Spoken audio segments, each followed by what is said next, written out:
오늘은 똑같이 창세기 22장 말씀을 가지고 두 번째 시간 내 아들 이삭을 번제로 드리라는 말씀을 생각하겠습니다. 22장 1절에서 10절까지 또 한번 우리가 같이 한 목소리로 읽겠습니다.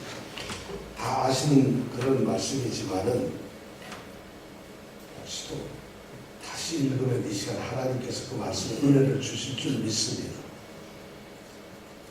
100번 읽었는데 100번 다 똑같은 은혜가 아니거든요. 그러니까 이 시간 우리가 읽으면서 이 말씀에서 하나님이 들려주시는 음성을 우리가 꼭 들으시기를 바랍니다. 한 목소리로 읽겠습니다. 그 일 후에 하나님이 아브라함을 시험하시려고 그를 부르시되 아브라함아 하시니 그가 가로되 내가 여기 있나이다. 여호와께서 가라사대 내 아들 내 사랑하는 독자 이삭을 데리고 모리아 땅으로 가서 내가 내게 지시하는 한 산 거기서 그를 번제로 드리라. 아브라함이 아침에 일찍이 일어나 나귀의 안장을 지우고 두 사환과 그 아들 이삭을 데리고 번제에 쓸 나무를 쪼개어 가지고 떠나 하나님의 자기에게 지시하는 곳으로 가더니 제3일에 아브라함이 눈을 들어 그곳을 멀리 바라본지라. 이에 아브라함이 사환에게 이르되 너희는 나귀와 함께 여기서 기다리라. 내가 아이와 함께 저기 가서 경배하고 너희에게로 돌아오리라 하고 아브라함이 이에 번제 나무를 취하여 그 아들 이삭에게 지우고 자기는 불과 칼을 손에 들고 두 사람이 동행하더니 이삭이 그 아비 아브라함에게 말하여 가로되 내 아버지여 하니 그가 가로되 내 아들아 내가 여기 있노라. 이삭이 가로되 불과 나무는 있거니와 번제한 어린 양은 어디 있나이까. 아브라함이 가로되 아들아 번제한 어린 양은 하나님이 자기를 위하여 친히 준비하시리라 하고 두 사람이 함께 나아가서 하나님이 그에게 지시하신 곳에 이른지라. 이에 아브라함이 그곳에 단을 쌓고 나무를 버려놓고 그 아들 이삭을 결박하여 단나무 위에 놓고 손을 내밀어 칼을 잡고 그 아들을 잡으려 하더니 자, 아브라함이 손에 뭐를 들고 갔죠? 뭐를요? 뜨거운데 불로 어떻게 됩니까? 촛불인가요? 옛날에 이 아브라함 시절에는 라이터가 있었을까 없었을까? 성냥이 있었을까 없었을까? 지금부터 4,000년이 넘는 전인 옛날이니까 성냥도 불도 없어. 그럼 불이 뭘까요? 그 당시에 사람들은 아마 돌을 부딪혀서 불을 내가지고 불이 생기면 그 불을 끄지 않고 계속 살려둬야 됩니다. 왜냐하면 오늘처럼 우리는 불을 꺼도 스위치만 올리면 전기불 들어오죠. 가스에 이제 틀기만 하면 불이 나오죠. 승용만 켜면 불이 나오는데 그 당시에는 그게 아니었을 거 아니겠어요. 그러니까 불을 구하는 것이 너무 힘들어요. 그러니까 부싯돌로 불을 켜놓고는 끊임없이 불이 꺼지지 않도록 아마 관리했어요. 그러면 지금 아브라함은 어떤 통이나 같은 데다가 씨를 담아가지고 좀 들고 가는 것 같아요. 그죠? 여러분 그렇게 생각 안 드세요 혹시? 요즘처럼 생각을 하면 이 말씀을 읽으면서 요즘처럼 불 주머니에 라이트 한 개 들고 가시는 이렇게 생각하면 안 된다는 것이죠. 자, 우리가 오늘 두 번째 이 내 아들 이삭을 번제로 드리라. 우리가 지난주에는 하나님의 시험에 대해서 말씀을 드렸어요. 하나님의 시험의 핵심적인 건 뭐냐면 하나님은 감당할 시험만을 주신다. 두 번째는 하나님은 감당할 사람에게 시험하신다. 두 가지를 우리가 말씀을 드렸어요. 그러니까 시험 받는 것은 하나님으로부터 인정을 받는 것이다. 내가 하나님이 시험을 하셔도 이길 수 있다고 하나님이 내 시험을 감당할 수 있다고 인정한 사람에게만 하나님이 시험을 하세요. 아브라함과 같은 거의 동시대의 사람이 욥이라는 사람, 대표적인 거 아니에요. 사탄이 욥을 갖다가 시험했어요. 욥이 하나님을 너무 잘 섬기니까 이 사탄이 말이죠. 하나님한테 갔어요. 하나님, 아버지, 이 이정근 집사님이라는 사람이 너무 하나님을 잘 섬겼는데 내가 좀 한번 시험을 해보겠습니다. 그러니까 그 욥을 시험하겠다고 사단이 하나님 앞에 졸라댔어요. 그러니까 하나님 오케이 한번 해봐라. 그 대신 그를 죽이지만 마라. 그래서 이 욥이 시험을 당하죠. 10명의 아들, 딸이 다 죽어요. 자기가 가지고 있던 전 재산이 다 없어져요. 그리고 자기 몸에 온 몸에 지금 막 등창 뭐 이상 과려물로 말하는 거면 대상포진이 전체에 그냥 막 거예요. 배 대상포진하면 어떻습니까? 많이 아픕니까? 근데 전신에 대상포진이었어요. 그래서 완전히 벽돌로 그 당시에 요즘처럼 약이 있었겠어요. 뭐가 있어요. 그러니까 그런 고통 속에서 아내마저 저주를 하고 떠나버려요. 그런데 그 시험은 이 욥은 이길 수 있는 사람이었기 때문에 하나님이 그 사탄에게 시험 해보려고 해봐. 죽이지만 마라. 절대 나를 배반하지 않을 것이다. 저는 우리 성도들이 바로 그런 시험 당하는 사람이 되기를 원합니다. 하나님이 딱 인정을 해버리는 거예요. 그럼 우리 그런 거 있잖아요. 저 사람은 믿을만해. 그런 차원을 넘어서서 하나님이 이 사람은 내가 인정해주는 사람이야. 야, 그런 성도들이 뉴욕에 10명만 있다면 이 뉴욕은 달라져. 하나님이 인정하는 사람. 아니, 내 스스로 하나님이 인정하실 거야 하고 생각하는 거 말고 나는 아니라고 우겨대는데 하나님이 맞다고 하는 이런 사람. 그런 사람은 아마 뭘 해도 자신 있을 거예요. 바로 아브라함이 제가 보기엔 그런 사람이었던 것이었어요. 하나님께서 말이에요. 아브라함을 부르시고 40년 동안 아브라함이 하나님을 따라다니면서 하나님 말씀을 듣고 순종하고 하나님이 지시한 대로 잘 이행하는 그 아브라함을 보면서 한 40여 년 동안 너무 기쁘셨어요. 야, 아브라함 이제 장로서도 되겠구나. 대단하다. 40년 동안 넌 40여 년을 한 번도 배신 안 했구나. 이런 생각을 했는데 이제 아브라함의 나이가 노년이 되어서 죽을 날이 가까워지는 인생 말기가 되었어요.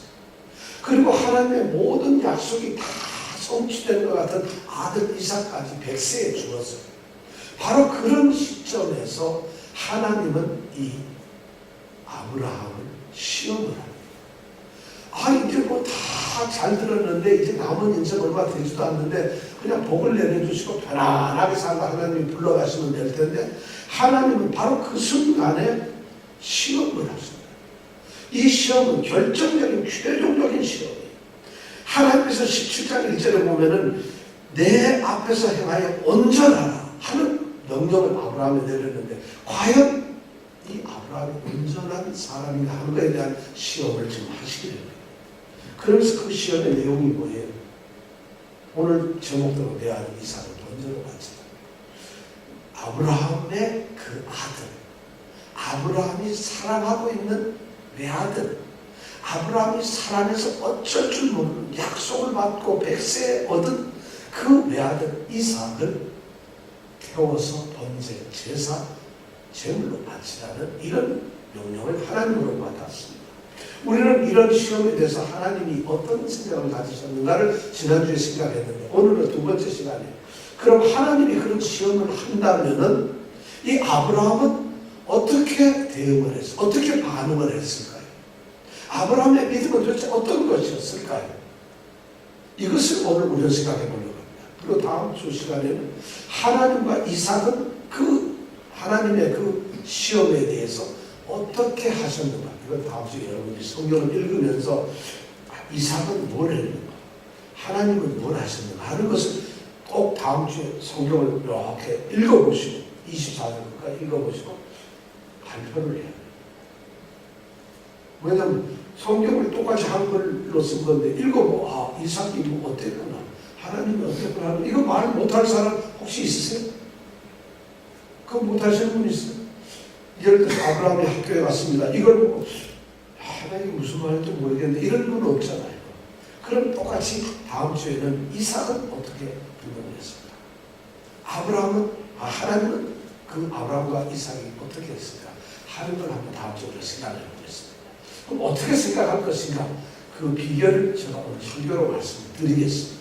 오늘 제가 드리는 말씀을 잘 들으시면서 이렇게 하라는 거로구나 꼭 기억해서. 그러니까 오늘 안 들으면 다음 주에 물론 이렇게 될 수밖에 없어요. 그러니까 오늘 말씀을 잘 들으면 다음 주에 어떻게 해와야 된다는 걸 알 수 있어요. 자, 아브라함은 지금 하나님의 이 시련에 대해서, 시험에 대해서 어떻게 대응할 것인가. 지금 아브라함에게 있어서 아브라함이 지금 이 당하고 있는 이 하나님의 입장에서 보면 시험이지만 아브라함에게 당한 것은 시련이고 고통입니다. 그 고통의 핵심이 뭔가 하면은 가만 들어보면 하나님께서는 아브라함과 언약을 맺으셨는데 그 언약의 가장 중요한 것이 뭐냐면 씨의 이야기죠. 내가 너에게 씨를 주어서 이 땅에 하늘의 별같이 바다의 모래같이 그렇게 내 후손 씨를 주겠다. 이게 하나님의 약속이었어요. 근데 그 씨가 바로 누구였느냐? 이삭이었어요. 그걸 100세나 되어가지고 하나님께서는 짐 다 빼고 100세 되니까 그때 하나님은 이 언약의 씨인 이삭을 주었습니다.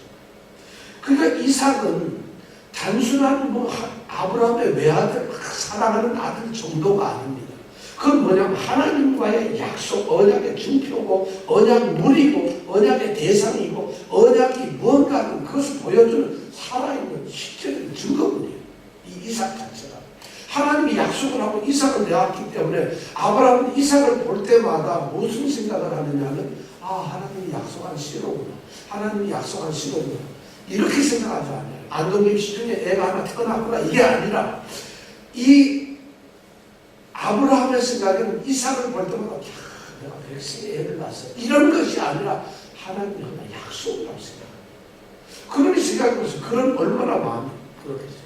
그러므로 이삭을 번제로 드리라고 하는 것. 하나님이 이런 명령을 내렸을 때 이삭이 당하는 충격을 말할 수 없어요. 그 말은 아들을 바치고 아들을 죽인다는 그런 고통이 아닙니다.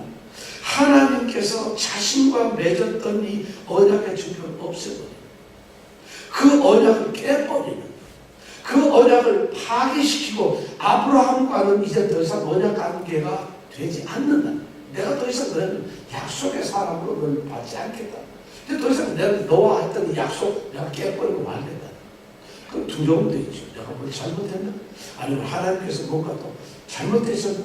왜 약속을 깰까? 아마 그런 것도 있겠지만 하나님과의 약속이 끼어진다는 것은 처음부터 하나님 약속 때문에 따라 나섰던 이 아브라함에게 있어서 그 언약의 대상인 이삭을 죽여서 바친다는 이 사실은 이제는 하나님과의 관계가 끝나면서 아무런 하나님의 사랑이나 하나님의 보호나 인도를 받을 수 없다는 완전한 하나님과의 추방이에요. 자기의 모든 것을 내쳐버리고 하나님이 자신을 버리겠다는 그런 말과도 사실 어떤 같은 거예요. 왜냐하면 그것이 약속의 최종적인 물건이었고 대상이었습니다. 그런 것을 지금 하나님께서는 아브라함에게 시험을 하신다는 것이에요. 저는 이 시험이 너무 좋다고 생각해요. 하나님 편에서 보면은 정말 그런 것 같아요. 어쩌면은 아브라함에게 가장 견디기 힘든 시험을 지금 던지고 있는 것이에요. 그러면서 이 시험은 어쩌면 아브라함에게 정말 이 친구가 진짜 믿음을 가지고 있는가, 진짜 하나님의 말에 순종을 하는가 하는 것을 확인할 수 있는 가장 최고, 가장 적절한 시험이 바로 그거 아니겠습니까? 예를 들어서 아브라함이 사람을 좀 죽게 한다든가, 수가 수천 마리가 죽었다든가, 종들이 한 3,000명이 갑자기 어느 날 죽었다든가, 그런 거하고 전혀 다른 차원. 그러니까 어떻게 생각하면 하나님께서 아브라함을 시험할 수 있는 가장 어쩌면 온전한 맞춤 세트예요. 약속의 이상을 점을 가지고 없애버려요. 그럼 그걸 지키면은 이 아브라함은 내 언약을 끝까지 지키는구나. 내 언약 때문에 살고 있는 사람이로구나. 이렇게 하나님은 인정할 수밖에 없어요. 그러니까 너무 중요한 지금 시험을 하고 있는 것이죠. 그런데 그 시험이 뭐냐면 우리 오늘 말씀 보면 22장 1절에 보면은 이렇게 돼 있어요. 그 일이 하나님이 아브라함을 시험하시려고 하나님이라는 말을 쓰는데 2절에 가면은 그 하나님께서 이름을 직접 바꿔가지고 여호와께서 가라사대 이렇게 합니다. 하나님이 아브라함을 시험하시려고 하나님이라는 표현을 이 저자가 쓰고 있다가 2절에 가서는 여호와께서 말씀하시대요. 여호와가 말씀. 왜 이렇게 바꿨어요?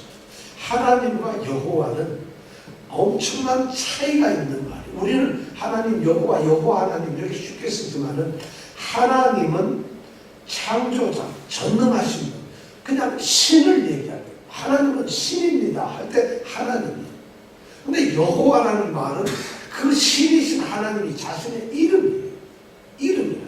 이름이라는 것은 뭐냐면 언약을 체결할 때 우리가 이름 쓰고 사인하듯이 언약의 하나님이라고 하는 이런 뜻을 가지고 있거든요. 그러니까 지금 하나님이 2절에서 이삭을 번제로 드리라고 하면서 여호와께서 알아서 하다 이렇게 말을 할 때는 이게 무슨 말이냐? 언약 관계에 대한 문제를 깨겠다. 이 무슨 하나님이 말하는 거고 여호와가 말하는 게 우리는 아무 차이도 아닌 것처럼 생각해요. 그러나 이게 이렇게 여러분 이해를 합니다. 사장님이 우리 장은정 양에게 약속하는데, 야 사장님 내가 뭐 너한테 얘기 좀 할게 이렇게 말하는 거하고 사장 김요셉이 이름을 걸고 너에게 말하는 거 전혀 다른 거거든요. 사장이 얘기한다 그러면 아 이건 직분이나 직위를 걸고 하는 얘기지만 자신의 이름을 걸고 이야기를 할 때는 뭐예요? 이건 굉장한 거잖아요. 그렇죠? 바로 지금 하나님이 아브라함을 시험하실 때 하는 1절과 2절에 여호와께서 자신의 이름을 얘기하면 여호와께서 가라사대 하는 것과는 전적인 차이가 있습니다. 이런 말씀 벌써 이 1절, 2절을 읽으면서 우리는 이거 비범하고 좀 심상치 않은 뭔가 특별한 일이 벌어지고 있다는 것을 알 수가 있었죠. 벌써. 그죠? 몰랐나요? 알 수 있었죠. 자, 그렇게 했어요. 근데 지금 이런 내용을 가만히 아브라함이 1절하고 2절의 이 상황, 그 다음 절은 우리가 없다 생각하고 성경이 없어. 1절하고 2절만 생각한다면은 하나님 편에서 아브라함에게 나타나가지고 말하는 것은 시험하는 것이. 아브라함을 시험하는 거예요. 아브라함이 듣는지 안 듣는지, 아브라함의 믿음이 어떤지 정말 아브라함을 테스트해야 되는 거예요. 하나님은 아브라함을 다 알고 계세요. 그리고 아브라함이 이 테스트에서 결과가 어떻게 될 것이라는 걸 하나님은 알고 계십니다. 그러니까 테스트하는 것이 하나님 입장에서. 그런데 1절, 2절까지밖에 성경이 없다면 아브라함의 입장에서는 뭘까요? 이건 테스트가 아닙니다. 실제 상황이에요. 실제 상황. 레알이야, 레알. 애들 좋아하는 레알이랍니다. 정말 단지 시험하는 것이 아니라 현실이고 아주 정말 냉혹한 그런 지금 당장 눈앞에 닥친 일이라는 것이 아들을 거치고 죽이는 것이. 그런데 실제로 오늘 말씀을 가만히 읽어보면은 우리는 이것이 하나님이 시험하시려고 하는 걸 읽었지만은 아브라함에게는 하나님께서 아브라함아 내가 시험해보려고 이렇게 얘기하시는 건 아니잖아요. 그러니까 아브라함은 아무것도 모르는 거예요. 시험이라고 하는 암시도 어떠한 흔적도 어떤 걸 찾아낼 수 있는 그 나쁜이 하나도 없이 그냥 현실로 다루고 아주 진짜 하나님의 명령으로 받아들이고 있다는 것이죠. 우리가 텔레비 라디오에서 퀴즈 프로그램 보면 있잖아요. 애들이 막 맞추려고 이러는데 우리는 해답을 밑에 이렇게 보여주면 다 알면서 기끼고 있죠. 그죠? 우리는 해답을 지금 보고 있지만 아브라함은 해답을 몰라요. 그래서 그 퀴즈 문제 보면 어떤 사람이 해답 방에 다 이렇게 보고 난 다음에 야 나도 몇 개는 맞출 수 있어. 근데 해답 없이 맞추라고 하나는 못 맞춰요. 해답을 알기 때문에 마치 아는 것처럼 생각하는 거지. 해답 안 주면 있잖아요. 깜깜한 데서 문제 내면 하나도 못 맞춰버리는 사실.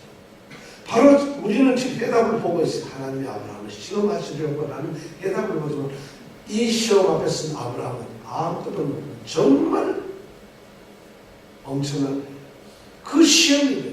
이제 아브라함은 번제물로 이삭을 바쳐야 되는 것이에요. 번제물로 바쳐야 된다는 것은 이건 무슨 말이냐면 지금 2절에 있는 하나님의 명령을 그대로 따라한다면 아들을 번제할 곳까지 데리고 가야 하고 번제물로서 아들을 드리기 위해서 밧줄로 묶어야 하고 그리고 태워야 할 그 제단 위에 아들을 높여야 하고 그리고는 번제물로 드리기 위해서 칼을 들어가서 그를 죽여야 하고 그리고 불로 태워버려야 하는 이 일을 자신의 손으로 해야 되는 것이 바로 아브라함이 처한 지금 일입니다. 이것이 아브라함이 해야 될 일이에요. 하나님 명령하십니다. 지금 이 순간에 아브라함에게 있어서는 이 하나님의 명령이 그냥 말로만 순종하겠습니다 해서 되는 문제가 아니에요. 어떤 핑계대고 이렇게 얘기할 수 있는 성질이 아니라 그냥 해야 돼요. 당연히 해야 돼요. 우리는 순종의 얘기를 하게 되면 말로 네 순종합니다. 이런 생각이 아주 강합니다. 그렇게 핑계대고 오늘 성도들의 대다수가 상당수나 말이죠. 하나님의 이런 명령을 성경에서 말씀하는 서로 사랑하라. 내가 너희를 생각한 것 같이 너희도 서로 사랑하라. 이런 명령을 주님이 하시면은 이런 명령에 대해서 우리는 말로 예 우리 사랑해요. 이러면 마치 순종하는 것처럼 하고 하이 이러면 순종하는 것처럼 생각하지만 지금 아브라함에게서 이 순종이라고 하는 것은 말이죠. 자손을 죽이는 것이에요. 행동하는 것이에요. 말로 그냥 보기 좋게 순종해요 하는 이런 차원이 아니라 이런 절체절명의 지금 그런 명령이 누구에게 떨어졌느냐? 아브라함에게 떨어졌어요. 자 그렇다면 이 아브라함은 이 명령에 대해서 어떻게 해야 될까요? 오늘 말씀을 통해서 우리는 아브라함의 그 태도를 한번 볼 수가 있어요. 이렇게 엄중하고 이렇게 가혹하고 아주 이렇게 냉혹한 이런 현실 속에서 이 진짜 실제적인 하나님 명령 이 상황 하에서 아브라함은 어떤 행동을 취해야 할까요? 오늘 성경 말씀 우리가 2장 1절에서부터 10절까지 읽어봤습니다. 아브라함이 지금 그 명령을 순종하고 행하는 그 사건을 기록해놓은 내용을 우리가 읽어봤습니다. 성경을 가만히 읽어보면 오늘 우리가 읽은 성경이 지금 엄청난 사건임에도 불구하고 그 상황이나 배경을 성경은 아무것도 설명하지 않고 있습니다. 그리고 이 내용에 대해서 뭔가 애처롭다든가 뭐가 힘들다든가 하는 감상적이고 감정적인 표현을 하나도 쓰고 있지 않습니다.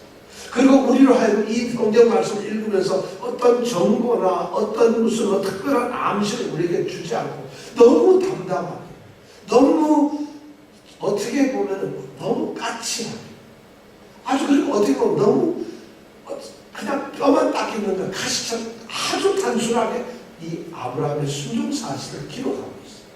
좀 이렇게 우리가 이런 거 만약 하려면 작가가 이렇습니다. 아브라함은 가슴이 터져버릴 것 같은 고통 속에서 울부짖고 있어요. 오 하나님 어찌가 이런 일을 나에게 아브라함 그의 운명은 어떻게 될 것인가. 뭐 우리가 쓴다면 이렇게 써야 될 텐데 성경은 그런 말 하나도 안 써요. 아브라함의 감정, 이삭의 감정 이런 거 하나도 없어요. 그냥 담담하게 일어나는 일을 그냥 사건 순서대로 쓰고 갑니다. 그렇다면 이런 사건 속에서 우리는 무엇을 발견해야 할까요? 괜히 여기다가 엉뚱한 우리 감정을 넣고 우리 생각을 넣어가지고 이 말씀을 듣고 읽고 묵상하면서 이 사건을 부풀릴 것이 아니라 성경이 우리에게 지금 써놓고 있는 그 말씀 그대로만 우리가 받아들여야 한다는 것입니다. 그 얘기는 뭐냐면 성경 말씀에는 하나님께서 우리에게 하시고자 하는 들려주시고자 하는 말씀만을 기록해 놓고 있다는 것입니다. 여기에 더 이상 하나님은 이 내용, 이 말은 너희가 알아야 된다 하는 것을 여기에 기록을 하고 있습니다. 다시 말하면 아브라함이 했던 행동을 묘사하면서 기록하면서 너희들이 아브라함이 어떻게 행동했는가를 이대로 와야 한다는 것입니다. 그럼 우리는 이 성경을 통해서 여러분 아브라함이 어떻게 행했는가를 알 수 있어요. 여러분 오늘 다 10절까지 읽으셨죠? 뭘 느끼셨어요? 아브라함이 뭘 어떻게 했어요? 이 순종을 빡세게 했다. 이런 거 말고 어떻게 했어요? 자, 우리 이 집사님 어떻게 했어요? 뭘 느꼈어요? 차곡차곡? 그대로? 사뿐사뿐? 슬렁슬렁? 여기서 여러분 이 말씀을 읽고 아브라함은 도대체 이런 정말 가혹한 이 명령 앞에서 그 하나님을 향해서 어떻게 순종을 했을까? 이것이 오늘 우리에게 들려주는 말씀이다. 믿는 것, 순종하는 것, 하나님의 말씀을 듣는 게 뭔가를 우리는 여기서 발견할 수가 있어요. 그래야 아브라함과 같은 아브라함은 우리와 같은 똑같은 뭘 가졌다? 성격과 그런 감정을 가진 사람이에요.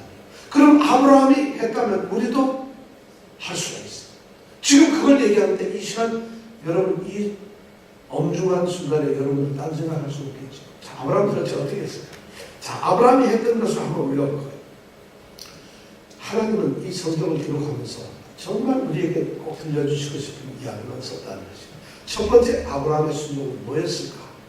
3절에 나오는 말씀이 3절 제일 처음에 보니까 아브라함이 아침에 일찍이 일어나 이 말이 있습니다. 아브라함이 새벽잠이 없어서 일찍 일어났을까요? 아니면 아브라함이 오늘 제사를 드려야 되니까 새벽에 일찍 일어나서 새벽 기도해야 되겠구나. 그래서 일찍 일어났을까요? 그럼 밤새 고민하고 걱정하다가 한 잠 못 자서 아침에 일찍 일어났을까요? 이 성경 말씀에 아침에 일찍 일어나 이 말은 너무 단순하고 아무런 의미도 없는 말처럼 들려요. 그러나 이 아침에 일찍 일어났다는 이 날이 언젠가 하나님의 명령을 지키기 위한 날이라는 거죠. 그렇다면 이 아침에 일찍 일어났다는 건 이건 아브라함의 의도적인 의식적인 스스로 행했던 이야기라는 거예요. 이 말이 뭐냐면 아브라함은 하나님의 말씀을 들은 날, 하나님의 말씀을 듣고 난 후에 그 하나님의 말씀을 순종하고 그 하나님의 말씀을 따라하기 위해서 즉시 행동을 했다. 즉각적으로 행동을 했다. 좀 늦게 일어날 수도 있어요. 어쩌면 모리아에 있는 한 산에 가서 번제를 드리려 하는데 모리아 산 그러면 여기서 굉장히 먼 곳이 하루만 한 시간 만에 갈 수 있는 것이 아니에요. 그럼 그 번제 제물을 드리기 위해서 가기 위해서라면은 이 아브라함은 마음속으로 생각하면 거기까지 가려면 아침 일찍 일어나야 돼요. 아마 그렇게 해서 일찍 일어났을 거예요. 왜냐하면 그래야지 제사를 드릴 수가 있습니다. 그럼 아브라함이 아침에 일찍 일어났다는 것은 이건 아브라함의 의식적인 행동이에요. 단지 잠이 깨서 일어나는 것이 아니라 제사를 드리고 말씀을 순종하기 위해서 아침에 일찍 일어나는 것이라는 거예요. 그 말은 다시 말하면 아브라함은 하나님의 말씀을 듣고 명령에 즉시 신속하게 명령에 순종했다는 거죠. 굉장히 중요한 말이죠. 우리 같으면 아브라함이 이유를 물을 수도 있어요. 밤새 고민하면서 하나님께 대들려는 핑계구실을 찾을 수도 있었을 거죠. 어쨌든 밤새 기다리면서 혹시 하나님이 이 명령을 취소하지는 않을까, 또는 좀 살짝 바꿔가지고 야 서로 들려라 이렇게 할지는 않을까. 아브라함은 밤새 생각하면서 어쩌면 우리가 좀 아침에 개길 수도 있어요. 충분히 우리가 할 수 있는 일이 아니에요. 우리는 하나님의 말씀을 듣고 성경 말씀에 내가 너희를 사랑한 것까지 너희도 서로 사랑하라면은 우리는 좀 개기고 뭐 이런 정도 사랑, 오늘 내가 몸이 피곤하니까 뭐 이럴 수 있어요. 그런데 아브라함은 하나님의 말씀을 듣는 즉시 아침에 일찍 일어난다는 것이 아브라함 순종의 가장 최고가 뭐냐면 즉각적인 순종.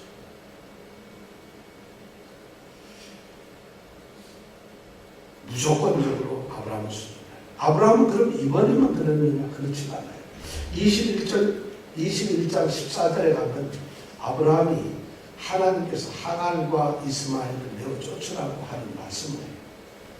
왜냐하면 사라가 막 싫어하니까 내어 쫓아라. 사라 말대로 내어 쫓아라. 그 말을 들은 아브라함이 21장 14절에 보면은 21절에 똑같이 14절에 보면 아브라함이 아침에 일찍이 일어나. 아브라함은 그렇게 하나님 말씀 어떠다? 즉시한다. 여러분 즉시하기 바랍니다. 즉시. 여러분 좀 늦으면 뭔데 하나님이 다 하십니다. 여러분 이건 그냥 아멘 차원이 아닙니다. 사탄이 제일 좋아하는 게 뭐냐면 말씀과 순종의 시간이 그 간격이 넓어지는 것을 제일 좋아해요. 왜냐하면 그 시간은 사단의 시간. 사탄이 가장 장악할 수 있는 시간은 하나님이 말씀하는 순간에는 어떻게 할 수가 없어요. 우리가 순종하는 순간에는 어떻게 할 수가 없어요. 근데 말씀이 떨어지고 순종 가기까지 그 사이의 시간, 이것이 사탄이 지배하는 시간. 그 시간이 길면 길수록 어떻게 되겠어요? 사탄이 우리를 다스려요. 그럼 우리가 헤지테이트 돼요. 괜히 망설이게 되고 다른 생각을 하게 되고 우리가 핑계댈 생각합니다. 하나님께 교회 나오는 것도 그래요. 핑계를 대기 시작하면 즉각 새벽기도 나가시는 분들 따뜻한 하려면 롯데 일어나야지 했는데 따뜻하고 조금 있다 5분만 하고 딱 그런 순간에 사탄이 그 5분을 완전히 장악해버려요. 오늘 저녁 예배 꼭 가야 되는데 8시 반이지. 그러면 5분이면 가니까 25분에 출발해야지. 아니야 좀 빨리 달리면 26분에 가는데 이러면 절대로 30분만 됩니다. 사단의 유혹의 시간이 바로 그렇다. 바로 그 순간에 사단은 함정을 파고 있어요. 거기다 덫을 놓고 있어요. 우리가 그런 경험 많이 해봤잖아요. 이것이 참 중요한 거죠. 하나님 말씀 앞에서 머뭇거리지 마십시오.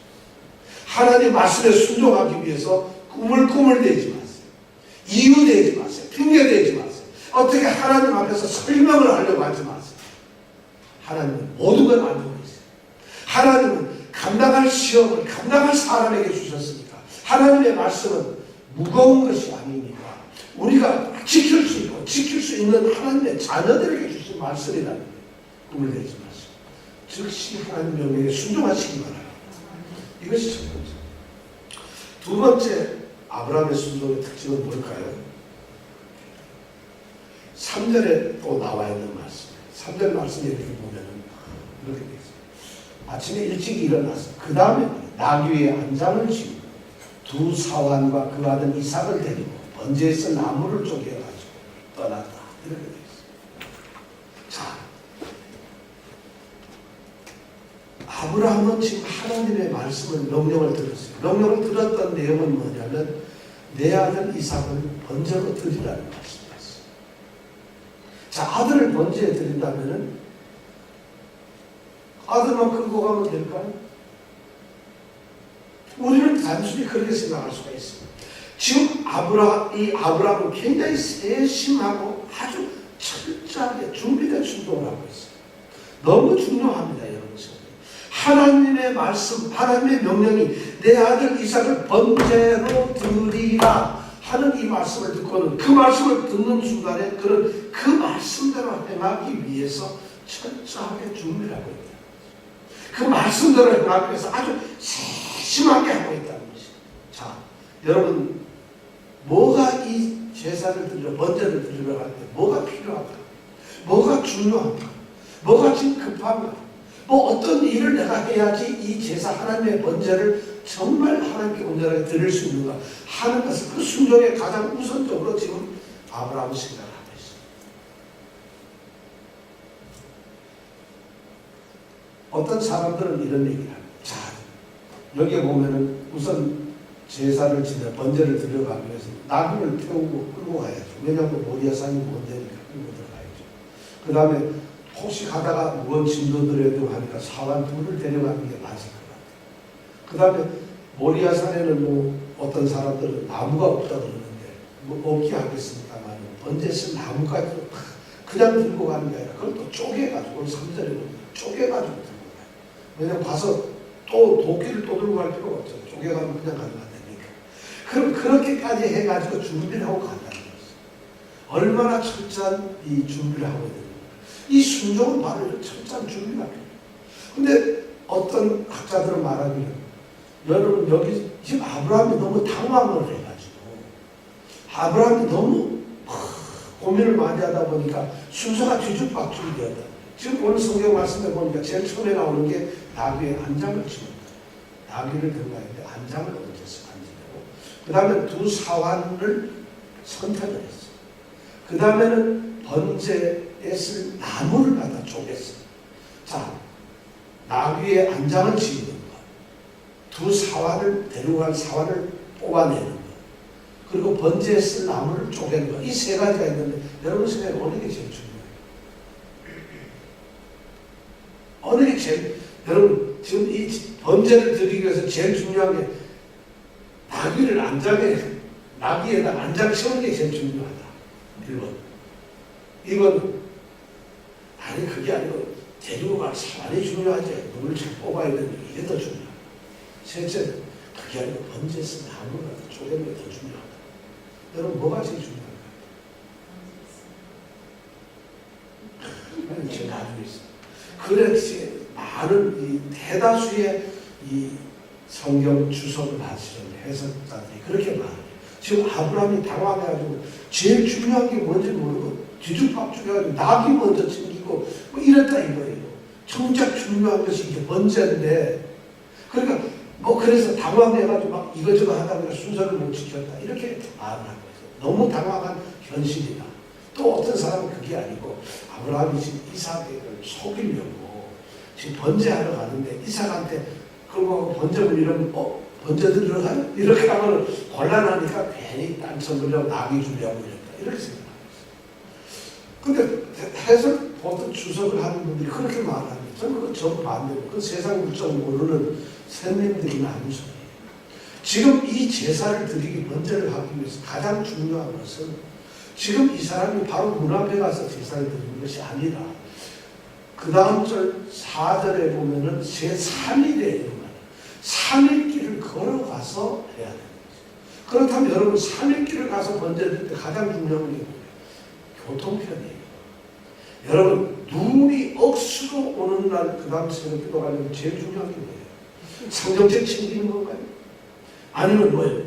이렇게 일어나서 세수하고 화장하는 게 중요한가요? 아니, 그래도 눈이 오면 차가 모르면 가지도 못해요.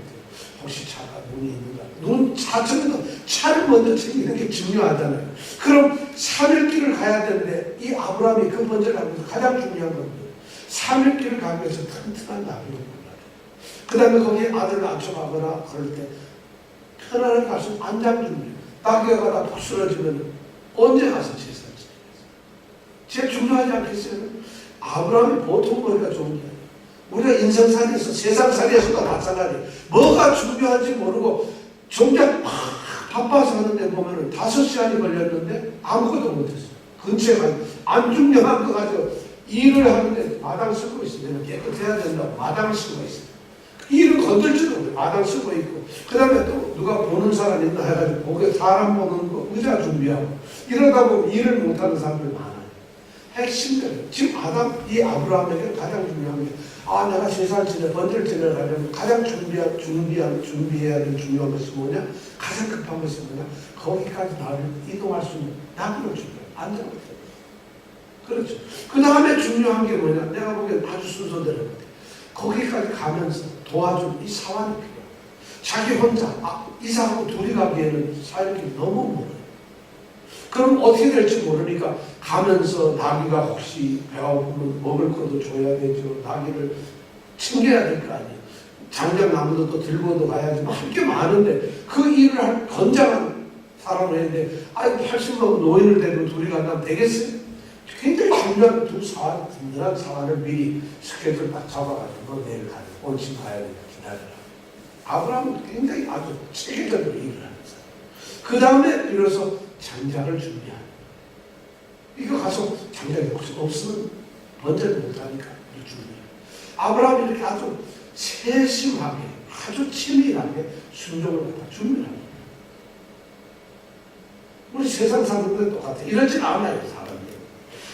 하나님께 순종하는 사람들은 덜렁대면서 순종하는 게 아니에요. 아무렇게나 하고 싶은 대로 막 순종하는 것이 아니라는 것이에요. 그 하나님이 바라시는 하나님이 명령하신 하나님의 뜻에 가장 합하기 위해서는 하나님께 가장 온전한 번제를 드릴 수 있도록 준비하는 거죠. 그것이 순종. 우리는 그러니까 순종. 그래서 예배도 우리가 항상 준비하는 거죠. 예배 그냥 덜렁덜렁 오는 게 아니에요. 마음의 준비도 해야 되고. 여러분 무당이 굿한다 그러면 말이죠. 이틀 전서부터 목욕하고 밥 굶고 말이죠. 깨끗해서 쓸데없는 말도 안 하고 묻지도 말아야 돼요. 그 얼마나 좀 하나님한테 미신한테도 그러는데 하나님께 하는 일에 대해서 우리가 어떻게 준비하나요? 아브라함의 이 순종은 바로 그런 순종이었어요. 저는 여러분들이 그런 순종하는 사람이 되기를 원합니다. 이건 형식이 그러라는 게 아니라 그 하나님의 명령에 온전하게 순종하기 위한 그런 마음의 준비가 굉장히 필요하다. 철저한 준비된 순종, 세밀한 순종이었어요. 아까 처음엔 신속한 즉각적인 순종, 이번에는 준비된 순종입니다. 자, 세 번째는 어떤 것이냐? 3절하고 4절을 우리 한번 같이 읽어보겠습니다. 3절, 4절 시작. 아브라함이 아침에 일어나 나귀의 안장을 씌우고 두 사람과 그 아들 이삭을 데리고 번제에 쓸 나무를 쪼개어 가지고 떠나 하나님의 자기에게 지시하는 곳으로 가더니 제3일에 아브라함이 눈을 들어 그곳을 멀리 바라본지라. 지금 아브라함이 하나님으로부터 받은 명령, 그 번제를 드려야 할 곳은 모리아라고 하는 것이에요. 모리아 땅으로 가는 것입니다. 근데 오늘 말씀해 보니까 하나님이 지시하는 곳으로 가는데 3일째 아침에 일찍 일어나서 그 모든 것을 준비하고 3일이 되어가지고 3일 동안 걸어가가지고 3일째 되는 날, 그것도 도착한 것도 아니고 멀리 바라봤어요. 그랬더니 거기 뭐가 있어요? 멀리에 뭐가 보이죠? 그 모리아 그곳을 바라볼 수가 있었다. 3일이나 걸렸어요. 모리아까지. 지금 아브라함은 어디 살고 있죠? 퀸즈에 살고 있나요? 어디 살고 있어요? 아브라함 지금 어디 살고 있죠? 이병택 집사님, 아브라함 지금 어디 살고 있죠? 뉴저지? 예루살렘? 부엘세바에 살고 있어요. 우리가 21절에서 우리가 들었잖아요. 아비멜렉과 뭘 했다 했죠? 우물에 취약을 맺었잖아요. 조약을 맺고 그것을 이름을 뭐라 한다? 부엘세바라 했죠. 지금 부엘세바에 살고 있어요. 부엘세바는 단에서부터 뭐예요? 다시 단에서부터 부엘세바가 그러니까 어디에 있다는 얘기예요? 제일 남쪽에 있다는 얘기죠. 그럼 이 모리아산까지 올라가 모리아산은 예루살렘 그 부분의 산을 모리아산이라고 하는데 거기까지 가려면 한 80km, 한 50마일을 가야 돼요. 그러면 4명이서 나귀까지 끌고 짐까지 지고 가려면 3일 동안 걸어갔다는 거죠. 그러니까 사실 이게 가까운 거리가 아니에요.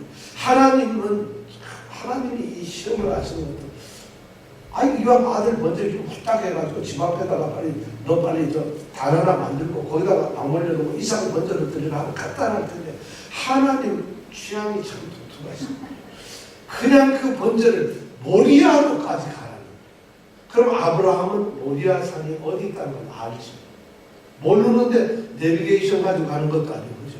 왜냐하면 아브라함은 이미 베델이며 모두 또 소돔 고모라 그 문제를 해결하고 북방국의 연합군하고 싸우고 난 다음에 예루살렘하고 살렘하고 만난 적도 있어요. 그러니까 벌써 이 내용 모든 걸 다 아는 거예요.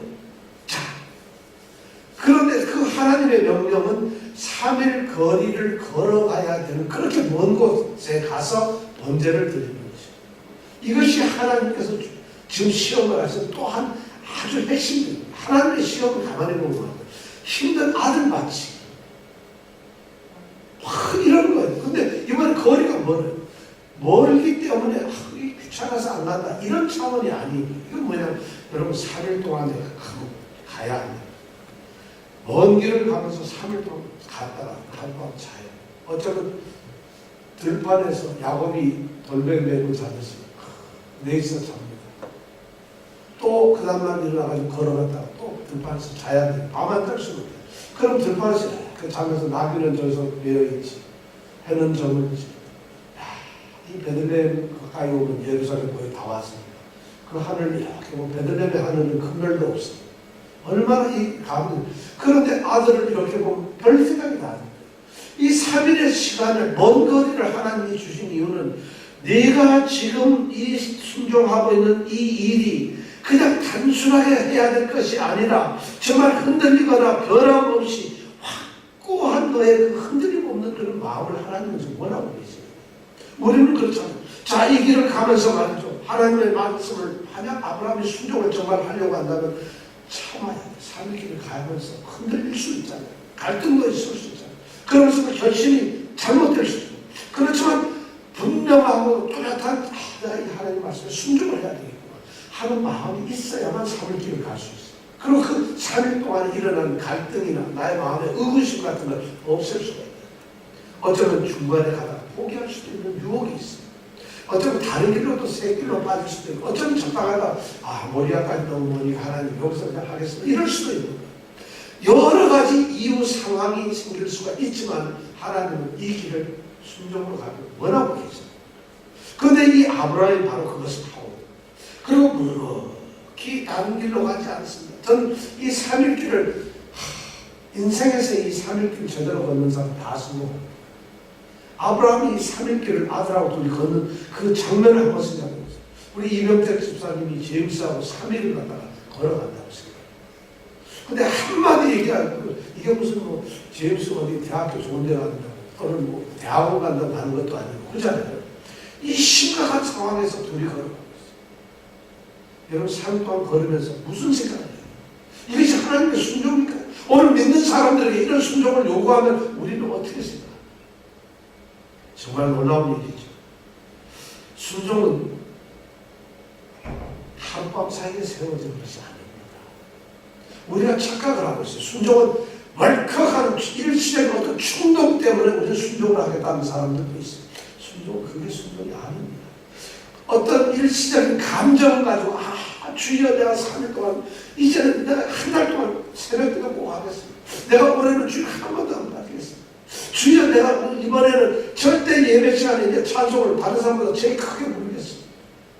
이제 내가 기도하라면 하나님 정말 내 마음을 열고 간절히 기도하겠습니다. 내가 이제는 주일날 안 빠지겠습니다. 뭐 별 생각, 이게 일시적인 것이 아니라 하나님께 순종하는 건요 하룻밤 사이에서 세워지는 게 아니라는 것이죠. 하나님은 즉 그걸 요구하고 있어요. 3일길을 가도록 만들어주죠. 일시적인 감정, 순간적인 충동, 어떤 이런 감정 변화 이런 것 때문에 순종한다는 거 그건 순종 아닙니다. 우리는 그런 순종 너무 많아요. 은혜 받는 것도 저는 교회마다 부흥회를 저는 탐탁지 않겠어요. 부흥회 받으면 그런 신경이 좋아진대요. 세상에 무슨 믿음이 부흥회 가져가지고 그런 게 갑자기 뜨거워졌다. 부흥회 들었더니 말씀이 쏙쏙. 그런 말씀 하지 마세요. 하나님의 말씀은 부흥회에서 쏟아지는 게 아니에요. 성령의 역사는 부흥회에서 나오는 게 아니라는 거예요. 그것이 뭐냐면 그게 종교의식일 뿐이에요. 그러니 이런 프로그램을 만들었습니다. 하나님의 말씀은 늘 옆에 있다. 말씀이 내 입에 있으면 내 몸 가깝다. 로마서 10장에 그렇게 얘기하고 있잖아요. 말씀은 바로 내 입에 있고 내 옆에 있다고 그랬어요. 그렇게 가까운 말씀을 듣고 말씀을 순종하는데 부흥회 가려고 갑자기 뜨거워집니까? 그걸 바로 일시적인 충동. 그런 이상한 그런 일들이 우리로 하여금 자꾸 병들게 만들고 우리로 하여금 상처받게 만들고 우리로 하여금 올바르지 못한 왜곡된 그런 신앙을 갖게 합니다. 3일간의 기간을 주신 하나님은 아브라함의 그 변함없이 끝까지 순종하는 모습을 원하십니다. 흔들리지 않는 것을 보십니다. 절대로 그가 중도에 포기하지 않는 것을 보십니다. 정말 그가 그 순종이 정말 어떤 것인가 보십니다. 우리 중에 그런 사람한테는 갑자기 어느 날 자기가 뭔지 열심히 갑자기 마음속에 막 생기고 목사님 요새 목사님 말씀이 은혜가 너무 돼요. 그 다음 주에 안 나와요. 난 그런 사람 여러 번 봤어요. 요새 목사님 요즘에 우리 난 요즘에 말씀이 너무 읽어 지금 말씀이 막 와닿는데 요즘 말씀 때문에 저는 요즘 너무 기뻐요. 주의 말씀과 동행하는 너무 기뻐요. 그건 성경은 절대 아닐 거예요. 그런 사람들 너무 많아요. 순간적으로 월컥하는 기분이 그것을 마치 무슨 은혜라고 생각한다. 우리 신앙이 전부 그런 껍데기들이 허상. 신앙은 말이에요. 순종은 신기루가 아닙니다. 우리를 착각하게 만드는 것이에요. 이렇게 우리의 평생을 거쳐서 하나님께서 좀 우리 믿음에 영향을 주고 계시는 거죠. 그럼 우리의 신앙은 그렇게 가는 것이에요. 여러분 그것이 믿음이고 순종입니다. 원사 딱 받고 나서 한 1년은 절대 안 돼요. 1년 지나고 나면 더 이상 받을 게 없으니까 LA도 갔다 한국도 갔다 그러면 근데 안 나와요. 장로 되기 전까지는요 앞에 나서 차량 정리하고 막 성가대 연습하고 교회 나서 밥도 사고 말이죠. 부엌 식사한다고 오늘 설거지 내가 할게요. 이런 집사들 많아요. 근데 장로 딱 되고 나면 금방 한 1년은 그래도 또 앞자리라서 좀 하는데 2년째 되면 핑계대고 교회 불편하고 문제 떠들어대고 잘난 척하고 이런 사람이 너무 많아요. 순종은 전 아브라함의 이 순종에 대해서 정말 생각하면 하나님의 이 3일길 이건 정말 우리에게 주는 것이 너무 커요. 여러분 순종 어떻게 했어요? 여러분 정말 믿음이라는 한밤에 이루어지는 사건이 아닙니다. 단순하게 금방 어떻게 해서 되는 것이 아닙니다. 내가 은혜 받아가지고 선교 간다는 사람, 하나님께서 나를 부르셨어. 야, 나는 하나님이 불렀어. 릴레이에 불이 활활 타는 걸 봤는데 하나님 나를 부르셔가지고 선교의 사명을 주셨어. 선교도 돈이 있고 다 기분 좋을 때는 하는데 한 번씩 하다 보니까 야, 이거 몸은 아프고 된다 하니까 하나님 다른 길을 열어주시옵소서. 이런 사람 수두룩해요. 정말 믿음의 순종이라는 거 여러분 처음 믿을 때 정말 그런 사람들 너무 많아요. 저는 아브라함이 어쩌면 월컵해가지고 옳지 40년을 나를 지켰던 하나님, 내가 이제 하나님께 순종을 해야지 다쳤어 하고 아침에 일어나가지고 막 준비할 수 있어요. 그리고 막 나기 준비하고 막 하고 전부 다 내가 누구야, 하나님이 약속을 하시면 아들도 주시는데 하고 막 준비할 수 있어요. 그게 하루 지나고 이틀 지나고 사흘 지나고 이 3일은 굉장히 의미 있는 시간, 쉽지 않아요. 여러분은 어떠세요? 여러분들 믿음 어떠세요? 여러분들의 순종은 어떠세요?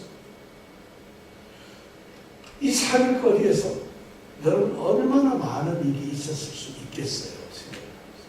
그가 순종하지 못하도록 회방하고 방해하고 마음속에 일어나는 것, 환경에서 일어나는 것.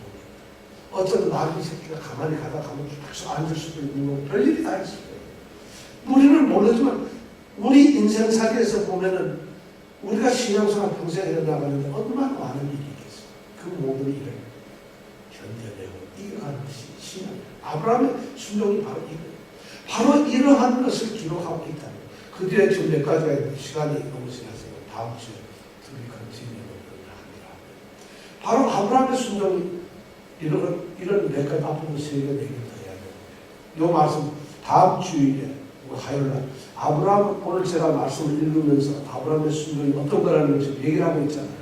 그럼 여러분들이 오늘 말씀을 읽으면서 아브라함의 이 순종에 대해서 아브라함의 순종의 특징 3가지만 여기서 찾아보시길 바랍니다. 말씀. 지금 여러분 아침에 일찍 일어나 이 말 모르는 사람 없잖아요. 그렇죠? 몰랐어요 그만? 근데 그 말씀이 전혀 다르게 해석이 될 수가 있잖아요. 마찬가지로 이제 여러분들이 5절서부터 읽어가면서 5절부터 6절, 7절, 8절부터 10절까지 읽으면서 아브라함의 순종의 3가지 특징을 찾아보시는 거예요. 그래서 저는 이정근 집사님이 앞에 나와서 발표를 해야 될지 3가지를 찾아. 이명택 집사님도 당연히 해야 돼요. 뭐 안 할 것처럼. 이러면 왜냐면 이 두 분은 다음 주에 안 나오질 않기 때문에 한 사람 시키면 안 나올 것 같아서 이거 두 분은 반드시 나옵니다. 왜냐면 저분들은 준비 안 해와도 교회는 오니까 아주 대단히 담대한 거거든요. 자, 아브라함의 이 다음 주 3가지 특징을 합니다. 오늘 우리는 아브라함의 순종의 3가지 중요한 것을 생각했어요. 아브라함의 순종은 하나님 말씀 앞에서 어떻게 했다? 즉시 순종. 두 번째, 아주 세번 준비된 순종입니다. 세 번째 지금 내가 한참 얘기했던 뭐죠? 아주 변함없는 확고한 순종이에요. 변함없는 순종. 이 3가지를 말씀드렸어요. 이 3가지를 우리가 생각을 하면서 정말 아브라함의 믿음을 여러분들 본받길 바랍니다. 이 사람이 기도합니다.